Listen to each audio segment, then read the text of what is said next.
You're watching Heavy metal. Heavy metal. Heavy metal. heavy metal. Heavy metal. Heavy metal television. Yeah. Don't turn it off.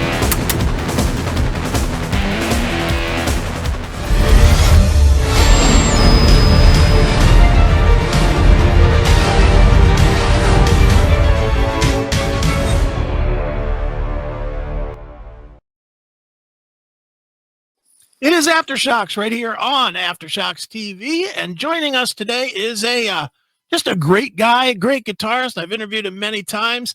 I'm always happy to interview him, whether he's doing solo stuff or Firewind or any of his other 9,000 bands that he's been in over his career. He is the one, the only Gus G. Gus, how are you, man? Wow. Hey, Chris. Thanks for the lovely intro. Well, dude, it is always fun to talk to you because you always are doing something just a little bit different. Even with your established bands like Firewind, there's always a new vocalist or a new style you're changing or something that you're trying. You're one of the more creative guys out there as far as your career, especially as a guy that's known mostly for being in bands, man. It's a true testament to your creativity. Thank you. Yeah. Thank you. Well, I mean, it's not like we want to change the vocalists in Firewind. These guys just keep walking out on us. So, right. Hey, like I said, you got to do something different. You got to shake things up. Yeah. Sure. No question, man. Well, you definitely have shaken things up for your career-wise anyway here with your first, what I believe is your first truly instrumental solo release, which is called Quantum Leap. And so why don't we start there, Gus? Why don't you talk a little bit about this release and what led you to do a truly instrumental release this time? Yeah.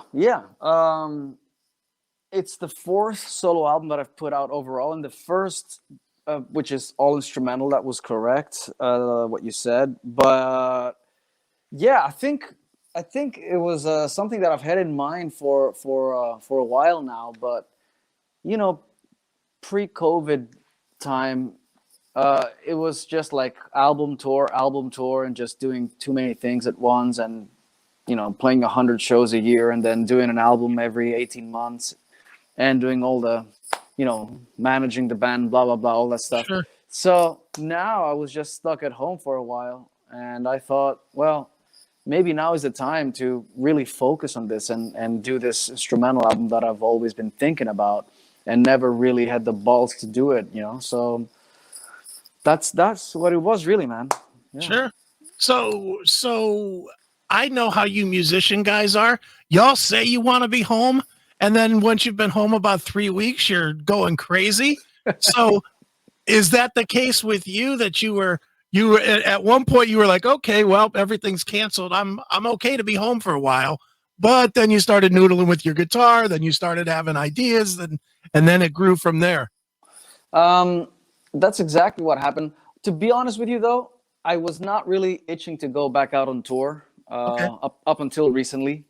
I think I realized a lot of things, and I did a lot of, I reflected on a lot of things that happened the past 10 years in my life and where I was, and, you know, how far I've come. And it was like, I've been touring since I was in my early 20s, and, you know, all of a sudden you're like 40 or 41, and you're like, wow, it's been 20 years nonstop doing this. So it was good to be at home for a while. I really enjoyed it. I relaxed a lot. But yeah, the creativity, all of a sudden, like during the first lockdown especially, it really just flew out of me. And I mean, I wrote this record pretty quickly, you know, in just a couple of months. And then, you know, by summer 2020, I decided to go full into production mode and make this happen. Sure. So yeah, it's not like I planned to make an album that fast. You know, I just, you know, I was just promoting the previous Firewind album that came out just like a year and a half ago. I think less than a year and a half ago. And I was just promoting that and doing interviews. And then all of a sudden everything's canceled and we were home. So yeah, I guess it was kind of like I don't know what kind of reaction that was that sparked the ideas to make another album right away. But I'll tell you this, it definitely kept me sane through that whole lockdown. Yeah. Sure. At least you had that outlet, man. Yeah. Gus, I have to wonder, and I'm hearing this a lot from a lot of you guys that released records or releases right before the pandemic. It just seems that all of you now have that lost record, and clearly the Firewind record, which is one of the best Firewind records for people that didn't hear it, got missed because the pandemic, like just the worldwide effect of it made everything irrelevant, not just music, movies, TV, life. Yep. Everything got overtaken to where everything that had come out right before it got lost. So for you, as somebody that probably spent, I'm assuming 5, 6, 8 months putting together the Firewind record, how frustrating was that for you to have one of your creative pieces just missed by the public that would want to hear it? Yeah, initially I felt pretty bummed out about it because, like you said, I really worked hard on this record, and there was also a lot of drama involved in this record. We just had finished 2 great tours with Queensryche, and like it seemed like we were ready to go, like release the record and then keep pounding and Sure. and do like a big world tour, but the band sort of fell apart. So new lineup. I rushed to finish everything, and I think the record came out great. And I think I'll agree that it's one of our best records. And there seemed to be a momentum there, but like you said, it just didn't. Right. It just didn't hit its full potential because we couldn't do the tours that we wanted to do. But it's like I said, I was bummed out in the beginning, and then I was like, you know what, this is happening to everybody. This is my only comfort. Sure. It's happening not just to me; it happens to everybody right now, and this is what was meant to happen, I guess. I can't change it. It's not like I could just go out there and play. There are no festivals. Right. Sure. Well, on the other hand, sorry to just to finish it up, like I think the music will take its course no matter what. Sure, we couldn't do the shows for the album properly, and introduce a new singer and all that on stage, but I think the music spoke for itself. Like the album did perform well. The label seemed happy, and our fans seemed happy with it. So, yeah, it wasn't a complete catastrophe after all. Sure. So what went into the decision to do this release, Quantum Leap, versus trying to recapture the momentum with another Firewind record?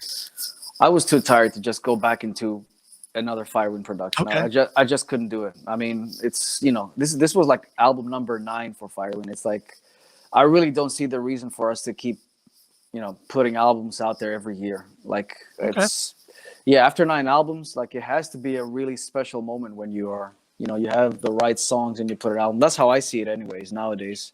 We've been around for 20 years, so it's not like I was in a rush to just put like, okay, the second one right after that. Sure.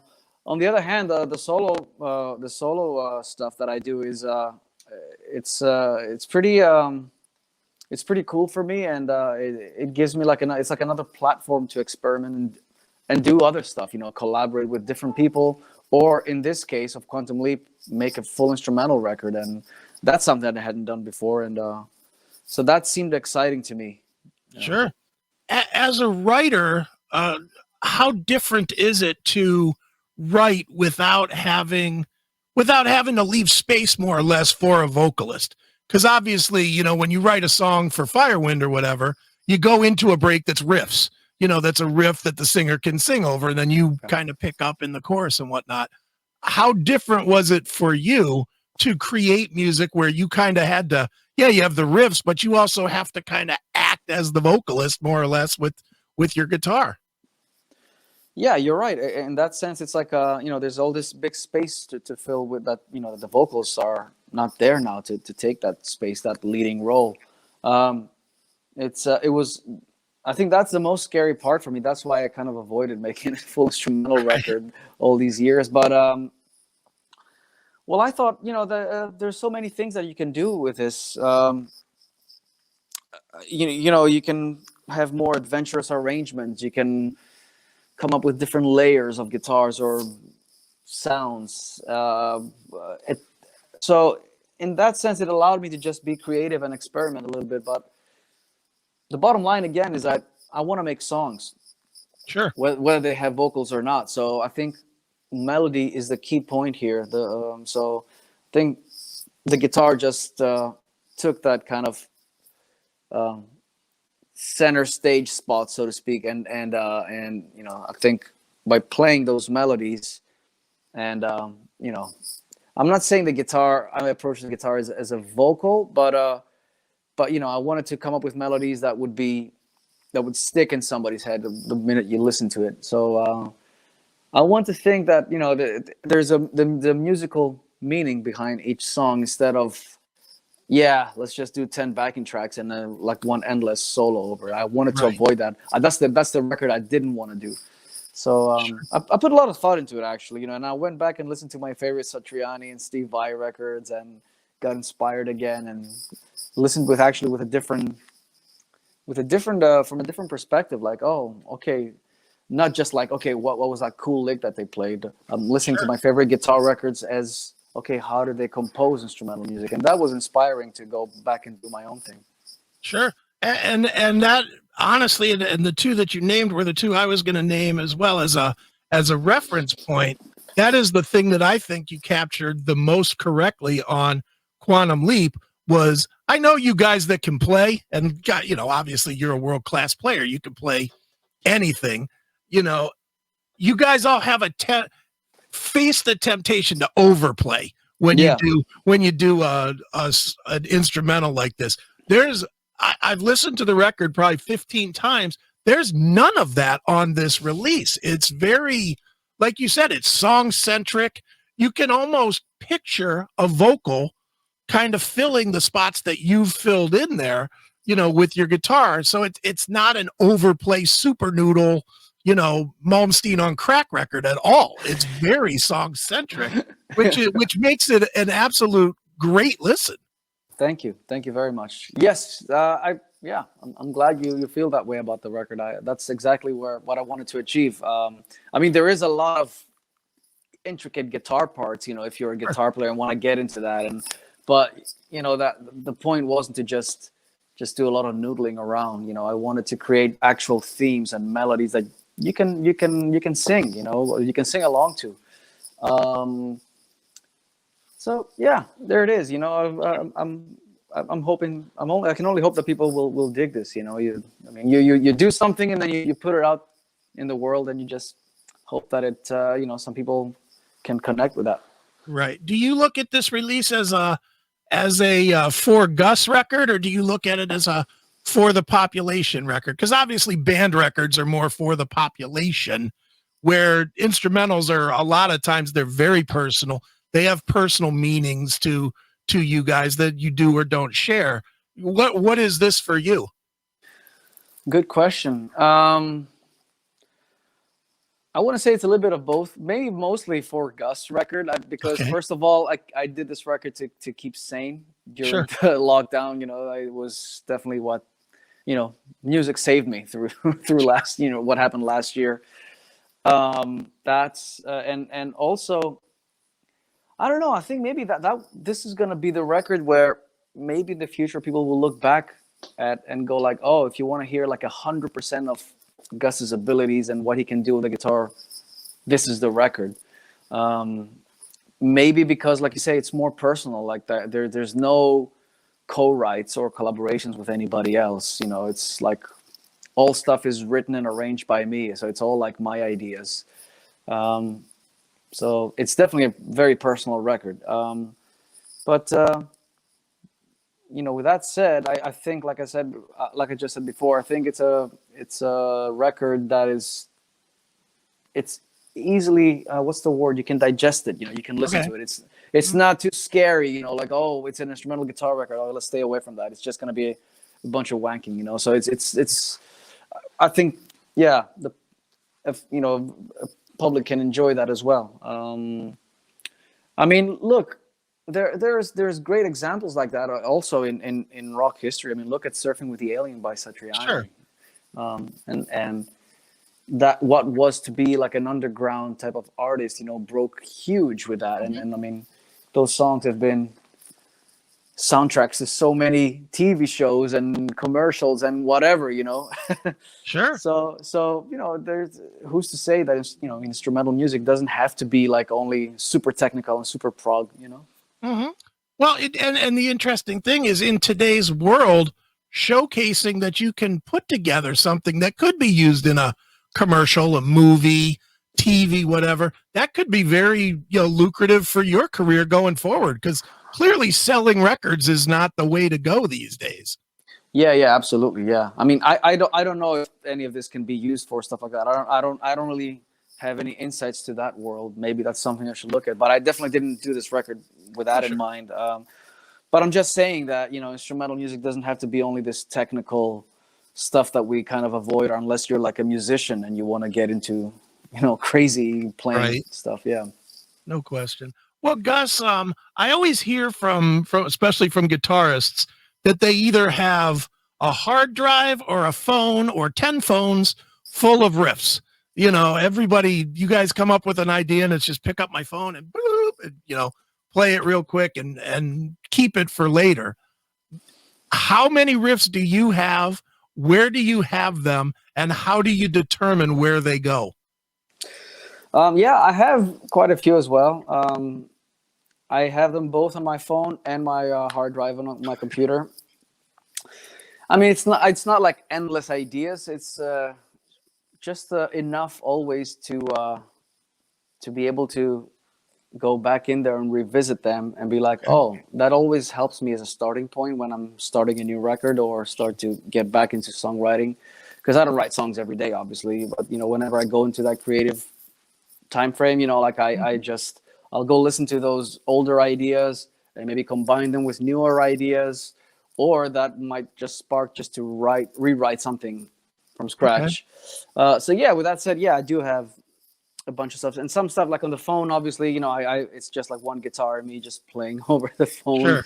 Sounds very raw, but the stuff that I have in my hard drive, this is like proper like sessions, that I start up on my Pro Tools, and there's drums and bass and like small demos, and doesn't have to be like finished ideas, even if it's just one or two riffs.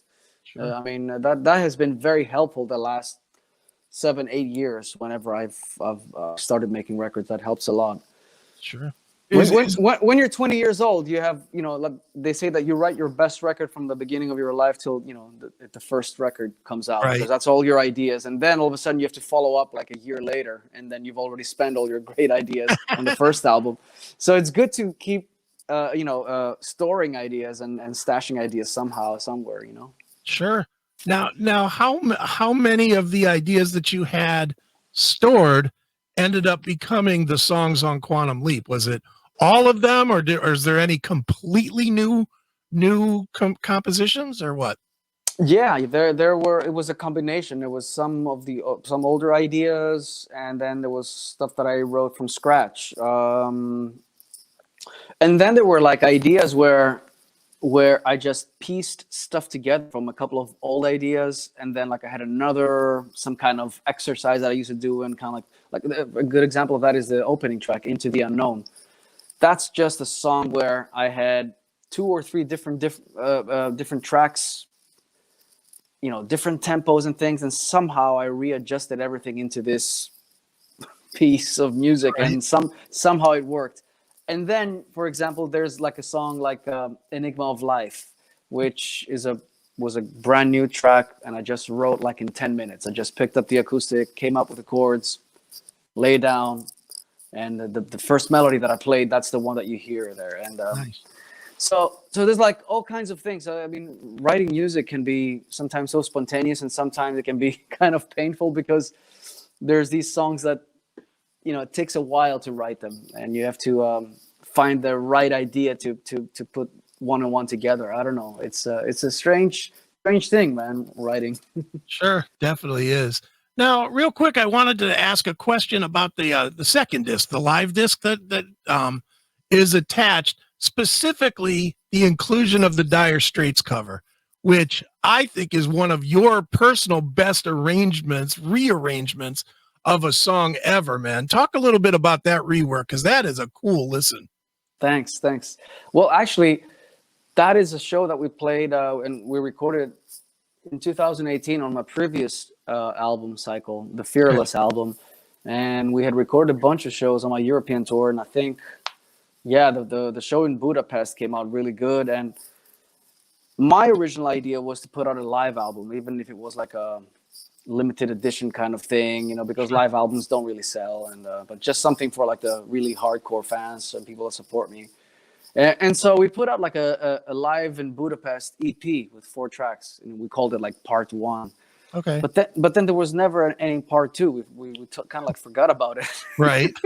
So in typical Spinal Tap tradition. So when I had the new album done, now I said to AFM, look, hey, we have a full show mixed and mastered and sounds great. Why don't we just make it like a value for money kind of thing for the CD version and just put like a second disc with some of these songs? Obviously, we could not use the older material because, from the first couple of records, because they were with a different label. So Sure. it was like a legal issue. So we used stuff that AFM owned, plus 2 covers. One is Cold Sweat, Thin Lizzy, and the other one is Dire Straits, Money for Nothing. And I actually covered Money for Nothing on my previous record. I also recorded it as a studio version. So you can hear it on Fearless as well. But I think it came out cool. It's a much heavier version, a bit more modern. And it's a lot of fun to play on shows. Yeah. No question, man. Well, dude, when you finished with Quantum Leap, when you finished recording it, you listened to it in your car, I'm assuming, or on headphones or what have you. What was your reaction? Were you like, yeah, this is what I want to do? Were you like, nah, never again? Where did you come out with it at the end of it? I've never said that for any of the records that I made, like never again. No, never.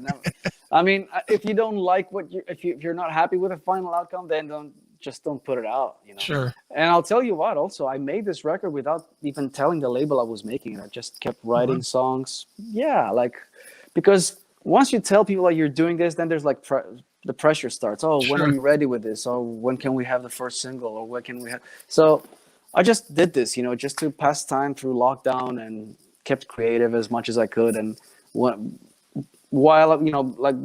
I was ready to start mixing and everything, that's when I told the label, look, I'm doing this record. So, but yeah, when I listened to the final master, I thought, yeah, it came out great. I'm really proud of this record. Sure. Plans to tour it? Don't want to get into that yet? What? I didn't make this record with, touring in mind, because I thought it might be a couple of years since that happens again. Sure. Now, if something comes up and it's the right thing, and it's, I'll do it. But right now, it just seems that you can't travel everywhere in the world. It's still kind of weird. Right. Maybe I'll do some local gigs here in Greece just to see how it is. Or maybe like if a festival opportunity shows up, like somewhere in Europe or whatever. Yeah, but it's not like I'm gonna go out there and do like a proper world tour and play 80 shows behind this. I don't think that's gonna happen yet. Right. I would love to, but I'm not sure it's gonna happen just yet. Would you be comfortable doing it? I mean, that's the obvious question these days with the pandemic and, little stupid things that you don't think of, reaching out and high-fiving somebody's got their hand up toward the stage, all of a sudden now could give you COVID, man. I mean, it's a different world. That too. I will go out there and play shows. As a matter of fact, I played a festival 10 days ago in France. Okay. It's you have to be extra careful these days, like you said, and you got to make sure that everybody's safe in your band and your crew, and because if somebody gets sick, the whole thing is immediately canceled. So like if you mean, would I go out there with the risk of getting sick? No, just do you worry about it? Not necessarily would you do it, but oh yeah, you worry. I would worry about it, but it wouldn't be enough to stop me from traveling. Sure. You know? I mean, I'm vaccinated, and you know, one of the reasons why I did it was because I wanted to protect myself and be able to travel again, of course, and do what I'm supposed to do. But I'm just saying that, you know, maybe the world is not ready yet for like, you know, for like a world tour as it used to be pre-COVID era, because every country has its own restrictions right now. So and everything keeps changing. So, like I said, I think it'll be at least a year or two until things feel a bit more normal. Right. No, it makes sense, man. And I'll tell you what, man, even if you're not out on tour, people still have this great new release. It's called Quantum Leap. It is Gus G. It's when is it out? October 8th. Okay, October 8th. And where should we send people to keep up with you and buy the record and all that stuff? Oh, you can go to my website, gusgofficial.com. All the links are there, you know, my web shop, all that stuff. And of course, you can stream the record pretty much everywhere. Right. No doubt. Well, one more time, the record is called Quantum Leap. It is Gus G. And Gus, once again, thanks so much for joining us here on Aftershocks. Thank you so much, Chris.